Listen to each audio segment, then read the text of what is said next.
Hey everybody, this is Joe. I'm here in Houston. I'm in zone 9B, and this is the 1st of July. I have a cottage style butterfly garden, which means I have a whole lot of butterfly host plants and a lot of nectar plants. And also I kind of want it to look cottagey, like a little English garden. And it's sort of messy. By the time you get to July, it's completely bananas out here. This is a carrot, which, we've had a ton of rain and it hasn't been super, super hot. And so I've got carrots that are technically still making it here. Look how silly. Carrots I planted in December maybe. And take a look at, there's a little video to see if you can, how I do that, if you're interested. But it's because, I'm surprised because it hasn't been too hot. I've still got things like, look at this Dara. Look how beautiful that is. And I'm letting it go to seed. It's not going to make it much longer. See how it looks sort of baskety when the flower goes over and it goes to seed. I still think that's really pretty too. And so I'm sort of letting that happen, and I won't pull that out. Now some of the carrots are long gone. And so if you know me, you'll know that I just pick random carrots from the grocery store, and some of them, they all look sort of different depending on what variety I've picked out of the grocery store. And so some of them have lasted longer. Some of them I pulled up a long time ago. This is a rattlesnake master, which is a native Texas plant. And it's just looked like this forever now. I've clipped off a few sort of browning pieces, but it just really has staying power. I wouldn't mind having more of this. I've seen it in other gardens in other parts of the world that where it's much shorter. This is probably almost 6 feet tall. So it gets a little goofy. I do have it in supports. And if you're in Houston, I found these big fat supports at Bearings hardware store. I have not seen them in any garden centers, and they've held up. This is pretty heavy, and they've done really nicely. I've got a few little flowers, little roses coming up. This is Caldwell Pink, still going. And I did trim back. I'm sort of new within last couple of years with this Verbena bonariensis, and so I haven't really trimmed it back before. And so I very gently went in and deadheaded it. I mean, not really deadheaded, but like, see how that's sort of gangly and goofy. And so I've kind of cut things like that back to their first little nodule, or as far back as I dare. And I have the worst clippers in the history of clippers. Pardon me. Look at this. Come on, clippers. This is what happens when you leave them outside and they get rained on. They're not the best clippers anymore. Anyway, I was real pleased. Somebody, a wonderful viewer, suggested, sort of asked, hey, have you ever cut it back? And I hadn't. And so I thought I'd give it a try because it was looking pretty ratty. And so they're much smaller little clusters, but, they're looking pretty good. I'm real pleased with that. All right, let me climpity clomp. I decided that the last minute to make this video, it's getting dark. And so, okay, here's a surprise. So 1st of June, look at the cleomes. Look at this. Absolutely beautiful. I've got this one popping up in the middle of the garden.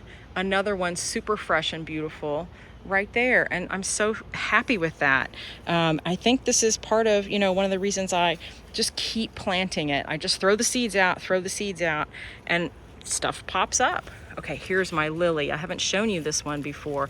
This is its first flower. It's been raining. We got 3/4 of an inch just today. Look at that crinum lily. Isn't that beautiful? I love this lily. If you've watched a lot of my videos, you know the story. I was at an estate sale in Houston, in Bel Air. And there was a little old lady, her kids were there, and she was getting ready to move into a nursing home, and they were going to tear that house down and build a new house. And this was in her yard.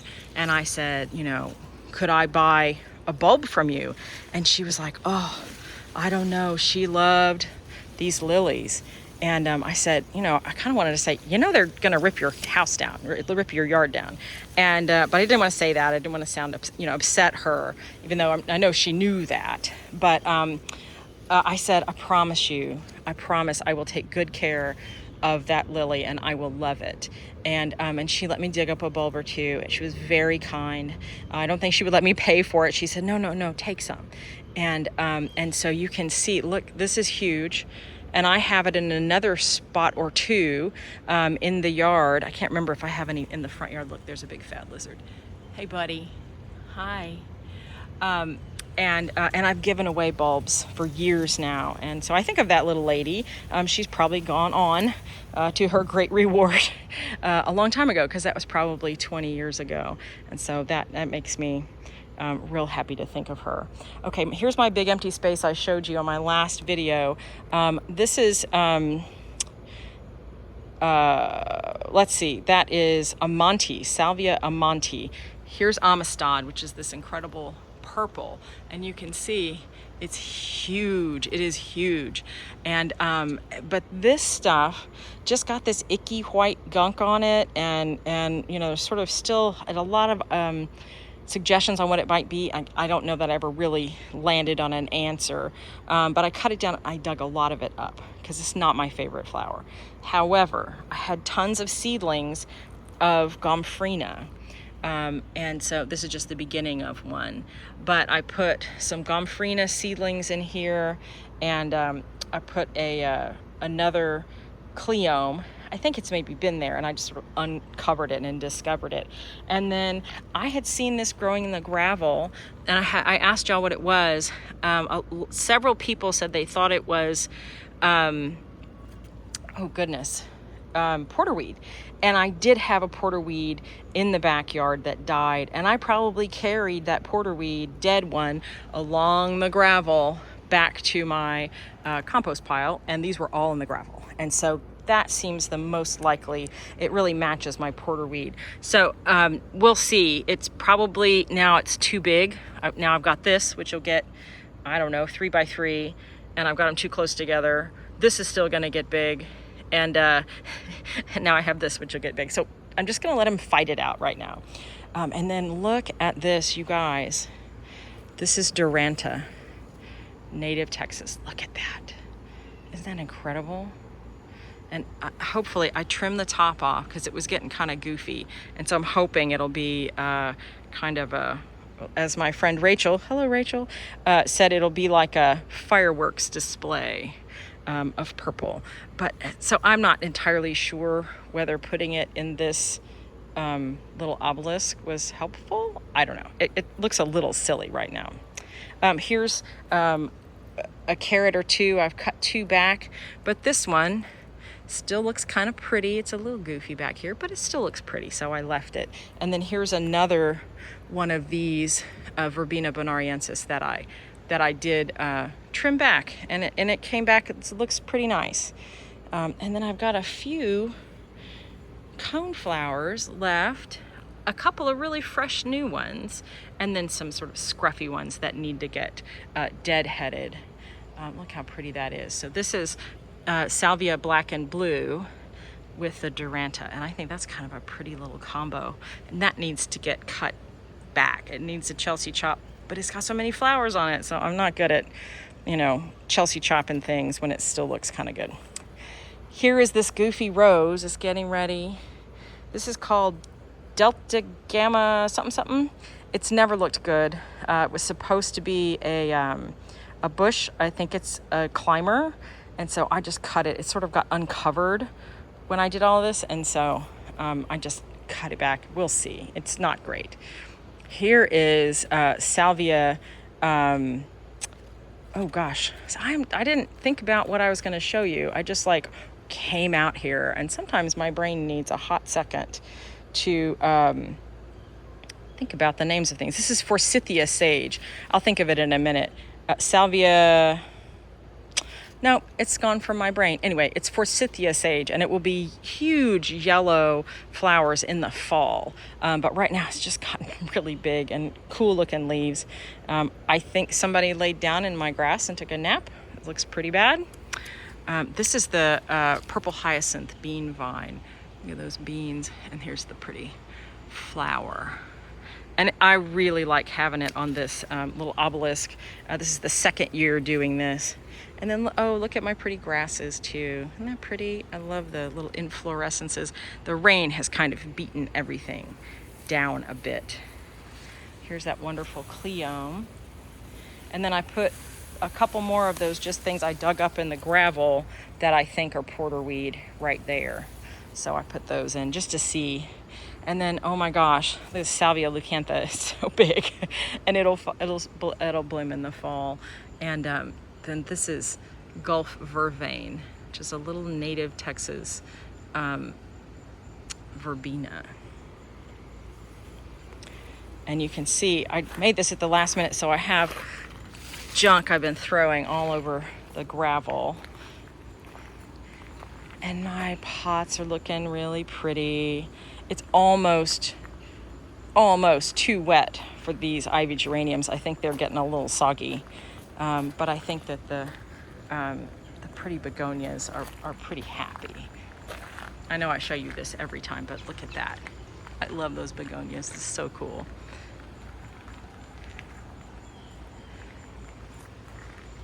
And my little bitty penta, looking pretty. Euphorbia diamond frost, so pretty. And I have it come up in the gravel. I don't know about y'all, but it seeds everywhere. I pull up 1,000 of them every week. And then this big flattened out thing is salvia uliginosa, which just got squashed because we've had so much rain. We had a huge rain, probably got that 3/4 of an inch in half an hour, so it kind of flattened some things out. And here are those wonderful sort of heritage pentas that get really big. And so you have to look for, you might Google if you're interested, Google like heritage penta, and it will give you an idea of like what the name is. You can take a look. I think Proven Winners carries this. And so you might have to noodle around to try to find if you're looking for those. Here's some pretty ivy geraniums blooming for us. And here I've got some native milkweed. And it was super fun. You know, I love passing things down, passing down knowledge, right, to the youngins. And my little niece, she's my great niece. I don't seem like I should be old enough to have a great niece, but I do. And she is starting a little garden and was thrilled to I gave her a huge pot of native milkweed, and I gave her a seed pod that was ready. And it was like, yay, a 20-something who was thrilled to get, native milkweed. I'm like, success. It made me so happy. Here's a bunch more of that milkweed. And look at this, you guys. Okay, so here's Gulf Coast penstemon giving us another little show. And these are all from seed, and I'm just really excited. I've got that so I wouldn't step on them. But look how good. I'm just feeling real proud of myself. I get excited when things grow from seed. I don't know if y'all are like that, but I feel like every time that happens, there's a success story. I haven't trimmed this vine because I think there's a cardinal in there. I saw a cardinal like dive down in there, and I'm like, oh, we're not trimming it. So that's fun. That's a fun thing. And then, okay, you guys, this incredible oak leaf hydrangea, I thought this bloomed on new growth. And so I trimmed it in the early spring. And guess what? It doesn't grow on new growth. It grows on old growth. And so I have no flowers. I did get that one down there because I didn't trim that. But I trimmed all this now. It's a great shape now, and it looks really nice, but I'm not going to get any flowers off of it. And so that's what happens when you don't know what you're doing. You're just learning. I learned on this one. Oak leaf hydrangeas, trim them, I think, and y'all can give me advice. I think I should have trimmed it immediately after it bloomed. And I waited until, I think, early spring. So my bad. It's very sad. And then, I transplanted all this from the gravel, this little sedum. And I'm not sure, is that called lemon lime sedum or something? And my cute little getting bigger drunk uncle olive tree is looking cute. I'm still getting pretty often little yellowed leaves, and maybe that's just, again, because it's so wet. But if y'all have advice. And then, ooh, look, this is chili pekin, little native. Look at those little chilies, and they're hot, and you can cook with them. But birds will also eat them, and that's really why I planted it.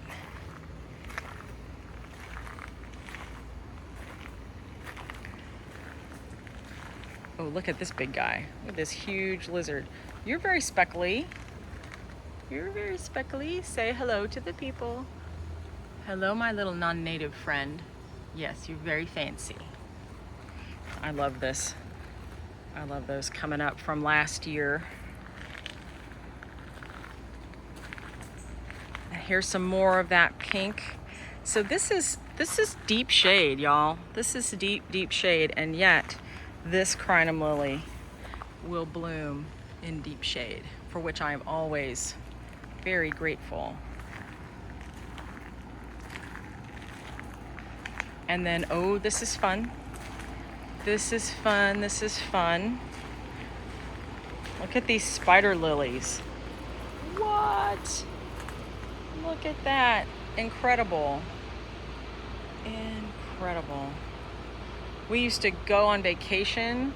I swear to God, we went on vacation sort of, early on in the summer, and I would see the bloom spikes, and then I would come home and they would already be finished, and I literally never got to see them bloom. And so this year I'm home for it. I'm very happy.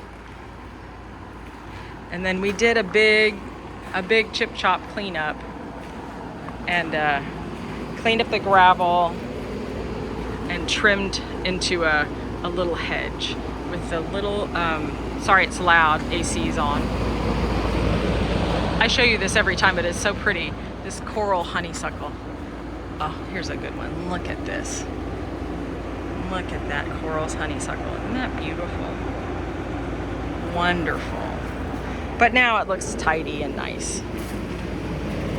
All my little wildflowers kind of finished, did their deal. And then, oof, look at that. I love that begonia.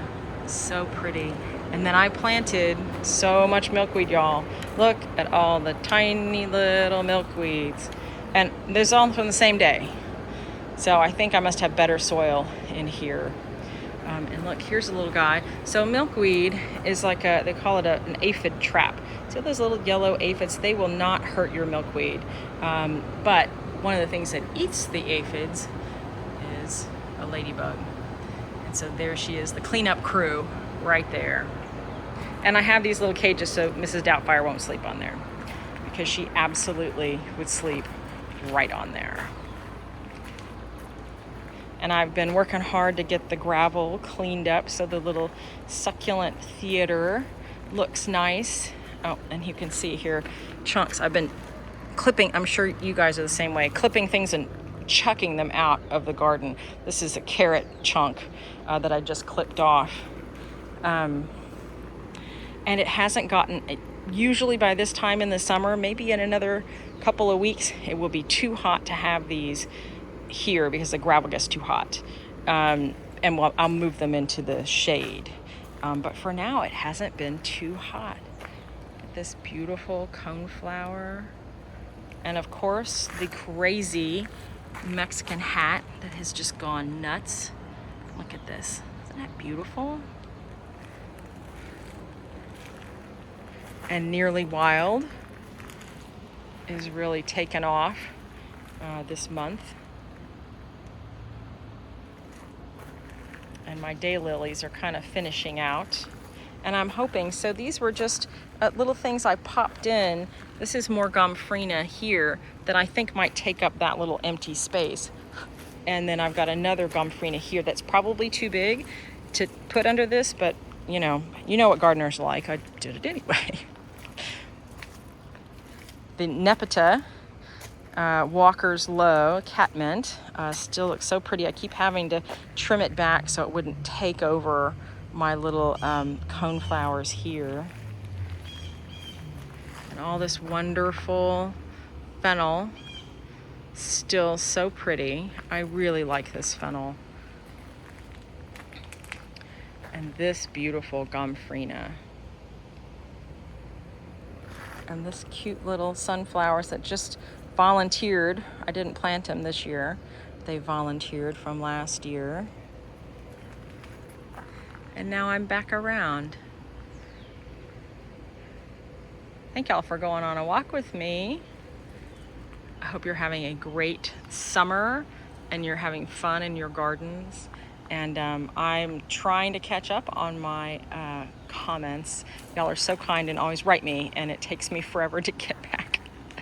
It takes me forever sometimes to write back, but I'm working on it. And somebody asked me a month ago a really big question, and I haven't answered you, but it's only because it was going to take me half an hour to kind of really put together a good answer for you. So hang in there. If you know who you are, if you ask me big questions, I want to make sure I give you a good answer. And so that's why it's taken me so darn long to write you back. All right, y'all. I hope y'all are having a great time. Tell me what's going on in your gardens. Y'all take care. Bye-bye.